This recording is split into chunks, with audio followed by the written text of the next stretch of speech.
नमस्कार, मैं जयकृति आप सभी दर्शकों का अन्नदाता कार्यक्रम में स्वागत करती हूं।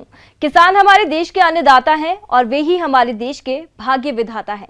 ऐसे ही भारतीय किसानों को खेती बाड़ी से जुड़ी हुई बहुत सी नई लाभकारी जानकारियां देने के लिए हर रोज सुबह हम आपके साथ आते हैं। तो चलिए कार्यक्रम शुरू करने से पहले देखते हैं क्या है आज के अन्नदाता में। हमारे प्रदेश के अनेक किसान टमाटर की खेती करते हैं, लेकिन वे फसल में किए जाने वाले कार्यों में लापरवाही करते हैं, जिसकी वजह से फसल की सही बढ़वाड़ नहीं होती और उत्पादन में कमी आ जाती है। इसलिए टमाटर की फसल में कौन कौन से जरूरी कार्यों को करने की जरूरत है? किसान भाइयों, अगर हम सब्जी वर्गीय फसल में टमाटर की बात करें तो इस वक्त हमारी टमाटर की फसल खेत में पुष्पन एवं फलन की स्थिति में है। और समसामयिक बात करें तो हमें टमाटर के इस वक्त हमें चाहिए कि कुछ खास बातों का ध्यान रखें जिससे हमारा उत्पादन भी अच्छा हो और लाभ प्राप्त हो।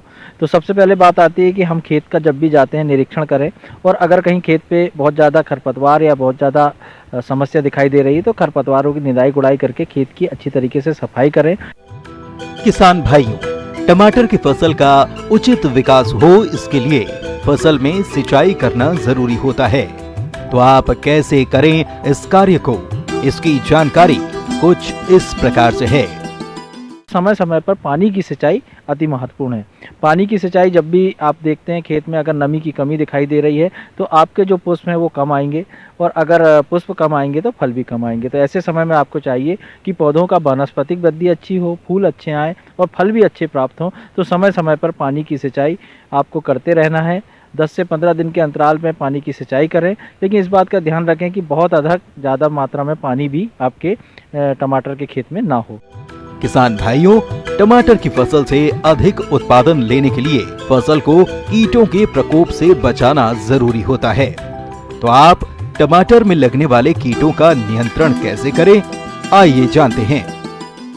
इसके साथ साथ आपने देखा होगा कि इस वक्त एक प्रमुख समस्या आती है रस चूसक कीटों की। इसमें एफिड, जैसिड, माहू, ऐसे जो रस चूसक कीट हैं ये पत्तियों में या पुष्पों में चिपककर और रस चूसते हैं, ताकि पौधों का जो फूल है वो सिकुड़ जाता है, फूल कम आते हैं, साथ ही साथ फलों का आकार भी बहुत मतलब जो आकार है वो विकृत रूप में आता है। इस तरीके से बहुत सारी समस्याएं इन रस चूसक कीटों के कारण आती है। कई बार पत्तियों में बहुतायत में रस चूसक कीटों की संख्या होने के कारण प्रकाश संश्लेषण की क्रिया कम होती है और फोटोसिंथेसिस जो होता है वो नहीं हो पाता है। इसके परिणाम स्वरूप भोजन जो बनाने का कार्य है हमारे पौधे नहीं कर पाते और पौधों का विकास कम होता है। इस प्रकार से इन सब बातों को ध्यान में रखते हुए हमें चाहिए कि रस चूसक कीटों को हमें नियंत्रण करना है। तो प्राथमिक स्तर पे हम चाहें तो नीम का तेल जो है उसका 5 ml मात्रा प्रति लीटर पानी में घोल बनाएं और उसको अच्छी तरीके से खेतों में छिड़काव कर दें। और छिड़काव करते समय इस बात का ध्यान रखें कि हमें ये लगभग 10 से 15 दिन के अंतराल पे नीम के तेल का छिड़काव करते रहना चाहिए, ताकि इस प्रकार के जो रस चूसक कीट है उनकी समस्या नहीं आए। लेकिन कई बार देखा जाता है कि अगर बहुत अधिक मात्रा में हमारे फसल पर रस चूसक कीटों का प्रकोप है तो हमें चाहिए कि हम रासायनिक दवाओं की ओर जाएं। और रासायनिक दवाओं में प्रमुख रूप से इमिडाक्लोप्रिड जो दवा है, क्लोरोपाइरीफास है, इस तरीके की जो दवाएं हैं इनकी दवाइयों का लगभग 2 से 2.5 ml मात्रा प्रति लीटर पानी में घोल बनाएं और इनका छिड़काव करना चाहिए। और जब भी हम छिड़काव करते हैं तो शाम के समय करें। इसके साथ ही साथ कई बार देखा गया है कि हमारी जो फल हैं खेतों में फल अच्छे तरीके से आ चुके हैं, लेकिन कई बार फल छेदक जो हमारी इल्ली है उसका भी प्रकोप टमाटर की फसल में दिखाई देता है। तो ऐसे समय में हमें चाहिए कि अगर हम खेत में निरीक्षण कर रहे हैं और बहुत अधिक संख्या में हमें अगर इल्लियों का प्रकोप दिखाई दे रहा है और टमाटरों में छेद दिखाई दे रहे हैं तो हमें चाहिए। फल भेदक कीट के नियंत्रण हेतु सबसे पहले कीट ग्रसित फलों को तोड़कर नष्ट करें। खेत में 10 फेरोमोन ट्रैप प्रति हेक्टेयर लगाएं। इसके अलावा रात्रि के समय खेतों में प्रकाश प्रपंच जलाएं।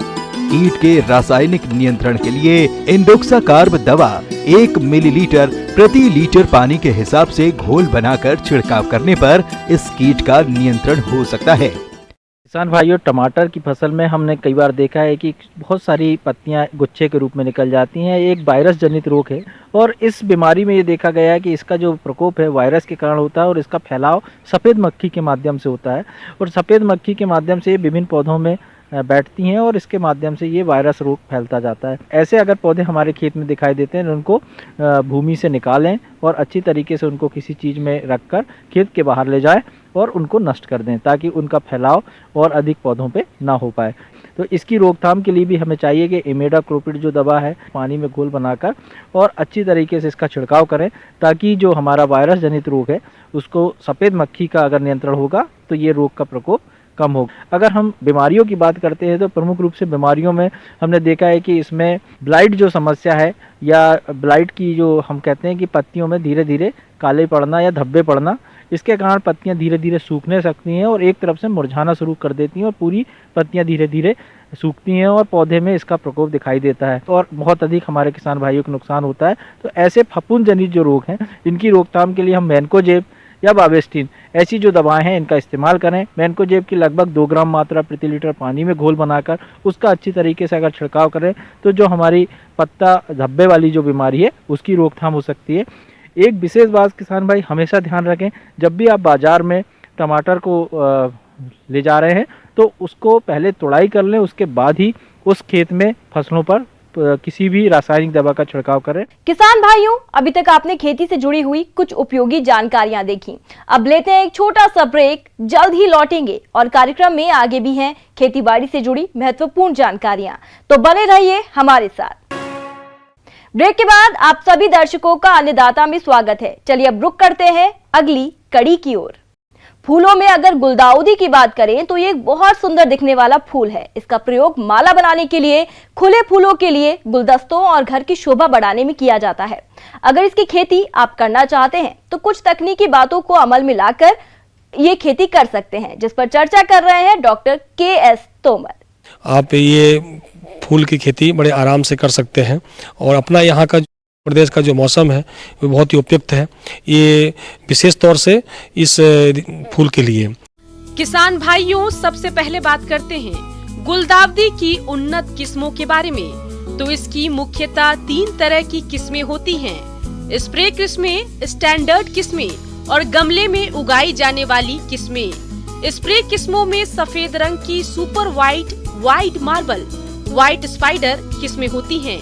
पीले रंग की golden crystal super yellow galaxy किस्में होती हैं।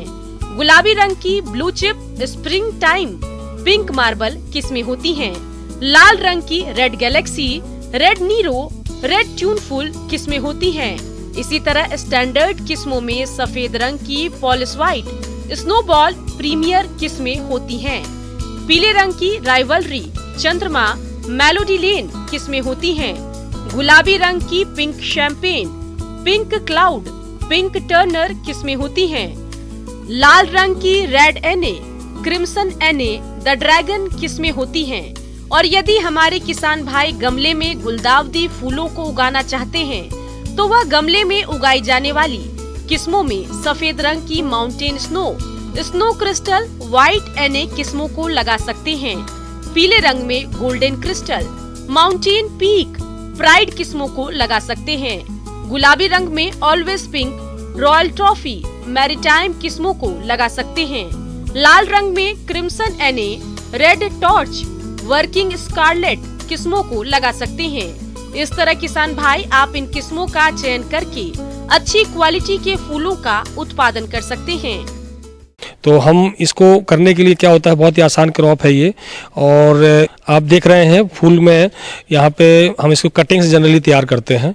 इसकी कटिंग हम जनरली तैयार करते हैं और टर्मिनल कटिंग मतलब ऊपरी जो हिस्सा होता है जो इस पौधे का, उसको जो है 5-6 सेंटीमीटर, मैक्सिमम 7 सेंटीमीटर और 8 सेंटीमीटर तक के रेंज का, जिसमें 3-4 पत्तियां हों, उसको हम काट लेते हैं और किसी भी हार्मोन में डिप कर करके, जो रूटेक्स हार्मोन हो उसमें डिप करके हम उसको सैंड बेड में या जो बालू की क्यारी हो उसमें, या जो है सॉइल लेस मीडिया भी रहे उसमें हम इसको कटिंग लगा देंगे और ये कटिंग तैयार हो जाती है, जिससे अगले महीने हम इसकी जो ट्रांसप्लांटिंग है गमलों में या अपने खेत में कर सकते हैं।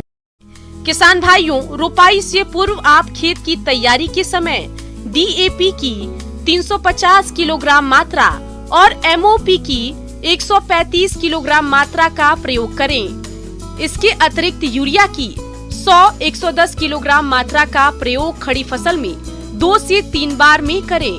और किसान भाइयों, गुलदाउदी की फसल में सिंचाई प्रबंधन की बात करें तो इसमें पानी की कम आवश्यकता होती है। इसके लिए आप फसल में आवश्यकता अनुसार 2 से 3 सिंचाई कर सकते हैं, जिससे आपके फसल की बढ़वार सही ढंग से होगी। दूसरा इसका जो हम तैयारी करते हैं वो इसमें सकर्स निकलते हैं, रूट सकर्स। तो जमीन मतलब मेन जो पौधा मदर प्लांट होता है उसके नीचे से बहुत सारे पौधे तैयार होते हैं, उसको भी हम निकाल के नए पौधे तैयार कर सकते हैं।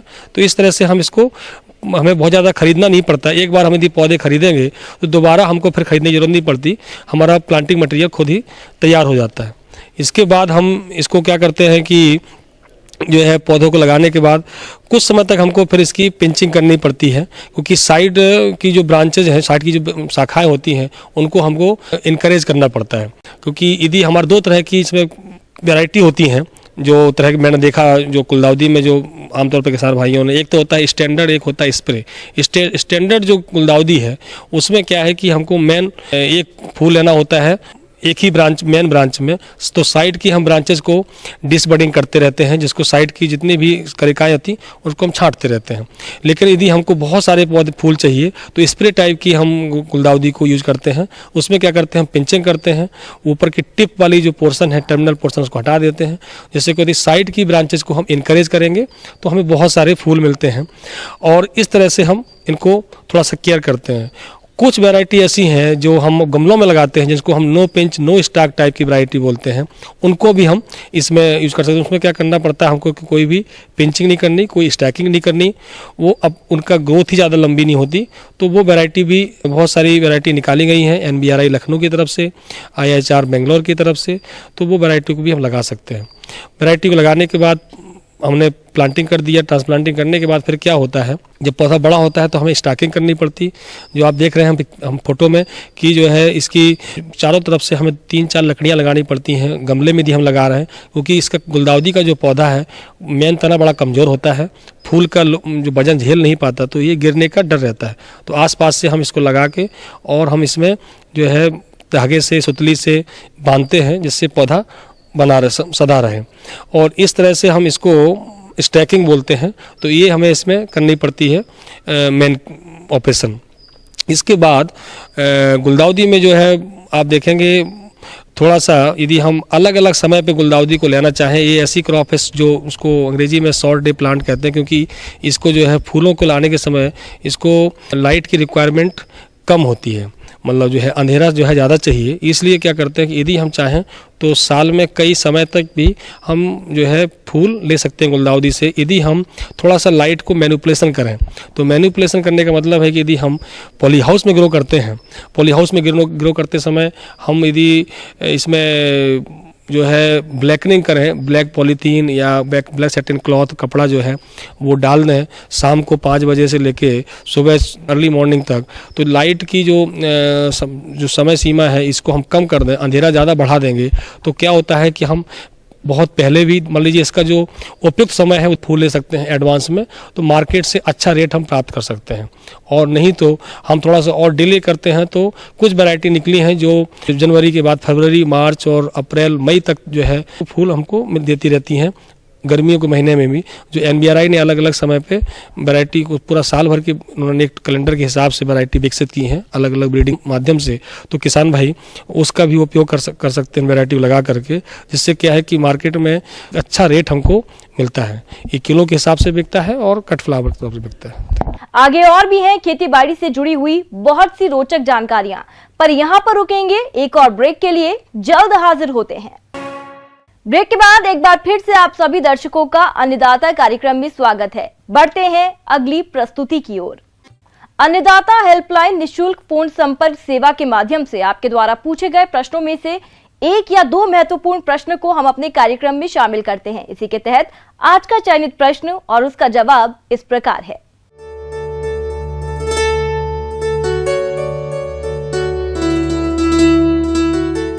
अन्नदाता कार्यक्रम में आज जो प्रश्न हमने शामिल किया है उसे पूछा है ग्राम भेड़सर, जिला दुर्ग से गिरधारी लाल जी ने। आप मुर्गियों को होने वाली बीमारियों से बचाने के लिए टीकाकरण पर जानकारी चाहते हैं, तो गिरधारी लाल जी आपकी जानकारी के लिए देखिए कार्यक्रम का यह अंश। इसमें जो चूजों का है, जो वायरल बीमारी है, विषाणु से जो बीमारियां होती है, उनको रोकथाम के लिए हमको उनका टीकाकरण आवश्यक होता है। मुर्गियों में आने वाली घातक बीमारियों के कारण मुर्गी पालक किसानों को आर्थिक हानि का सामना करना पड़ता है। तो आप इन रोगों से अपनी मुर्गियों को बचाने के लिए टीकाकरण कैसे करें, आइए जानते हैं। मरेक डिसीज का टीकाकरण हम 1 दिन की उम्र में प्राय हैचरी में करते हैं। यदि हैचरी में वैक्सीनेशन नहीं हुआ है तो फार्म पर करें। 1 दिन की आयु के चूजों में गर्दन के ऊपर जो त्वचा है उसको उठा के अंत त्वचा की मेथड से सिरिंज के निडल से हम 0.2 ml वैक्सीन का इंजेक्ट करते हैं। इस तरह हम मरेक का वैक्सीनेशन करते हैं। इसके अलावा 5 से 7 दिन की उम्र पर रानीखेत का B1 या F1 जो स्ट्रेन है उसका हम नाक में या आँख में 1-1 बूंद पिलाकर इसका वैक्सीनेशन कर सकते। इसके अलावा IVD का वैक्सीनेशन 14 से 21 दिन की उम्र में किया जाता है। ये वैक्सीनेशन पानी में मिलाकर किया जाता है। इसके लिए कुछ सावधानियां रखना होती हैं। पीने के पानी में क्लोरीन ना हो, बर्तन अच्छी तरह से साफ हो, पानी की मात्रा बर्तन में आधा भर कर रखें और पानी में जो है वसा रहित दूध पाउडर है उसको 3 से 8 ग्राम प्रति लीटर की मात्रा में मिलाकर घोल दें और फिर वैक्सीनेशन करें। जो वैक्सीन की डोज है उनकी चूजों की संख्या के हिसाब से हो। यदि 500 की संख्या में चूजे हैं तो 500 डोज उसमें मिलाना चाहिए। इसके बाद जो चेचक का टीका है, जिन एरिया में यदि चेचक का प्रॉब्लम है वहाँ ये किया जा सकता है। सामान्यतः ये चेचक का टीका नहीं लगाया जाता है। 8वें सप्ताह से 10वें सप्ताह में हम रानीखेत का R2B मुक्तेश्वर स्ट्रेन का टीका 0.5 ml मात्रा में, इसमें जांघ की मांसपेशियों में या सीने की मांसपेशियों में लगाते हैं। सीने की मांसपेशियों में लगाते समय ये रहे कि नीडल जो है कील बोन से अंदर पियर्स ना करे, नहीं तो यकृत और हृदय को चोटिल होने की संभावना होती है। तो इसके अलावा हम रानीखेत का R2B स्ट्रेन 16 से 18 सप्ताह में रिपीट करते हैं और लेयर में 40 सप्ताह की उम्र में रानीखेत की किल्ड वैक्सीन लगा सकते हैं।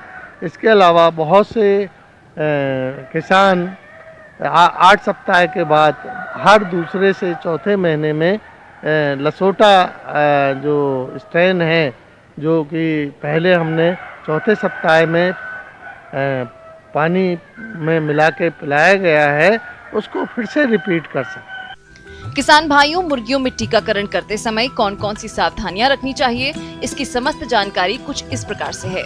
टीकाकरण करते समय हमें बहुत सावधानियां रखना चाहिए, नहीं तो हमारा जो है टीकाकरण कार्यक्रम सफल नहीं होगा। इसके लिए ये है कि जो भी टीका बनाते हैं, जो कंपनियां बनाते हैं, वहाँ से होलसेलर या डीलर हैं जो टीका बेचते हैं, उनके यहाँ कोल्ड चेन बनाई रखी जाए। टीका को फ्रीजर में रखा जाए। उनको स्थानांतरण करते समय फ्लास्क में या आइस बॉक्स में ही बर्फ़ के साथ टीका को लाया जाए। फार्म में टीका लाने पर उसको फ्रिज में रख दें और जब हमको वैक्सीनेशन करना है, वैक्सीनेशन का उचित समय जो है प्रातःकाल होता है या सायंकाल होता है, क्योंकि इस समय वैक्सीनेशन करने से चूजों में स्ट्रेस या प्रत्याबल कम होता है। चूजों को जो भी हम उसमें जो उसका घोलक आता है, डाइल्यूटर आता है, उसको हम रूम टेम्परेचर पर रख सकते हैं। उसको उचित मात्रा में तुरंत मिलाएं और जितनी डोज है उतने ही चूजों में लगाएं। इसका मतलब ये है कि यदि हमारे पास 1000 चूजे हैं तो हमको 1000 चूजे लगाना चाहिए। ऐसा ना है कि 800 डोज 1000 चूजों में लगा दें। तो ये थोड़ा सा इसमें सावधानी रहें। जो सिरिंज हैं और उपकरण हैं वैक्सीनेशन के, उनको जीवाणु रहित कर लें उपयोग करने के पहले, और उपयोग करने के बाद भी फिर से जीवाणु रहित करें। जो वैक्सीन के वायल आते हैं, छोटी शीशियाँ आती है, उनको फार्म में ज़मीन के अंदर उबाल कर दवा देना चाहिए। उनको फार्म में उधर उधर नहीं फेंकना चाहिए, नहीं तो वायरस में यदि म्यूटेशन होता है तो यही बीमारी जो है संक्रामक हो सकती है। किसान भाइयों, इस तरह आप चूज़ों का उचित देखभाल करेंगे तो चूज़ों की विकास दर अच्छी होगी और भविष्य में वो अच्छी मुर्गी बनेंगे, अधिक अंडा उत्पादन करेंगे और मृत्यु दर उनमें कम होगी। आइए अब एक नजर डालते हैं राज्य के कुछ चुनी हुई मंडियों के प्रमुख फसलों के बाजार भाव पर।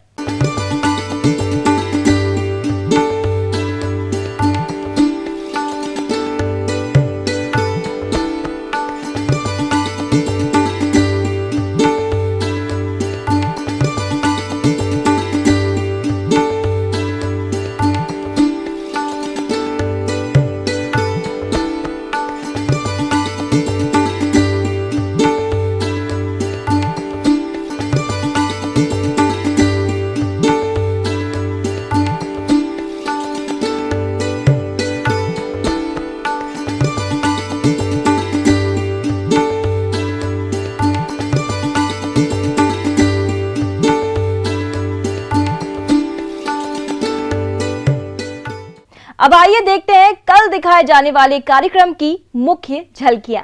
किसान भाइयों, अन्नदाता आपकी सेवा के लिए संकल्परत है। कृषि संबंधित समस्या और सुझावों के लिए आप हमें इस पते पर संपर्क कर सकते हैं। प्रोड्यूसर अन्नदाता, news 18 Madhya Pradesh Chhattisgarh, Ramoji film city, Hyderabad 501512। साथ ही आप हमें ईमेल भी कर सकते हैं। हमारा ईमेल आईडी है p18annadatamp@nw18.com। इसके अतिरिक्त आप हमें निःशुल्क हेल्पलाइन नंबर 1800419255 पर सोमवार से शनिवार सुबह 10 से शाम 4 बजे के बीच संपर्क कर सकते हैं। किसान भाइयों, अब समय हो रहा है आपसे विदा लेने का, तो हमारी अन्नदाता टीम को दीजिए इजाजत। कल फिर आपसे मुलाकात होगी कृषि संबंधित कुछ और महत्वपूर्ण जानकारियों के साथ। नमस्कार।